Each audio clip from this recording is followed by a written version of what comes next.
তারা বলতেছে যে হচ্ছে ভাই অভ্যুত্থানটা তো আমাদের যে সকল ভাইরা বোনেরা বা সন্তানরা নিহত হয়েছে বা শহীদ হয়েছে তাদের মাধ্যমে হয়েছে, কিন্তু আজকে তাদের ডেথ সার্টিফিকেট দিচ্ছে না, অমুক জায়গায় অমুক জায়গায় করতে হয়েছে, জুলাই শহীদ স্মৃতি ফাউন্ডেশনে আমাদের ডাটা এন্ট্রি হইতেছে না। সবচেয়ে বড় কথা হচ্ছে কি, এই জুলাই শহীদ স্মৃতি ফাউন্ডেশন থেকে যত টাকাই দিচ্ছে, টাকা দিয়ে কি আসলে একটা মানুষের ক্ষতিপূরণ সম্ভব না।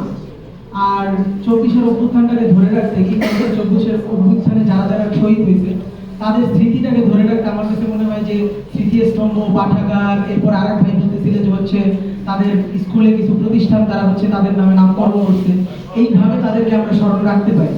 কিন্তু কথা হচ্ছে এই কাজগুলা আমি চাই যে অন্তর্বর্তীকালীন সরকার হাতে নেই। আর আমি যে প্রশ্নটা ভাইদের কাছে করছি ফার্স্টেই আইসা, সেটা হচ্ছে যে অন্তর্বর্তীকালীন সরকারকে কেন আমরা এখন আমাদের সরকার বলতে পারতেছি না? প্রথম দিকে তো আমরা বলতে পারতাম, এখন বলতে পারতেছি না, কেন বলতে পারতেছি না? এই কথাগুলো আমি একটু জানতে চাই। আর সবচেয়ে বড় কথা হচ্ছে এই সরকারের পিছনে কারা আছে, বা এই সরকার নির্ধারণ করতেছে কারা? এখন কেন সরকার আর কি উপদেষ্টা নির্ধারণ হওয়ার পরেও বলতে হয় যে হচ্ছে অমুকরে আমরা মানি না, তমুকরে আমরা মানি না? তাহলে তো সে অভ্যুত্থানের সরকার না। উপদেষ্টা হওয়ার পর যদি আমরা বলি যে হচ্ছে মানি না, তাহলে এর থেকে নিন্দনীয় বা হাস্যকর আর কিছু নেই। আচ্ছা আচ্ছা ভাই, আমি আমার সংক্ষিপ্ত কথা এখানেই শেষ করতেছি। আসসালামু আলাইকুম।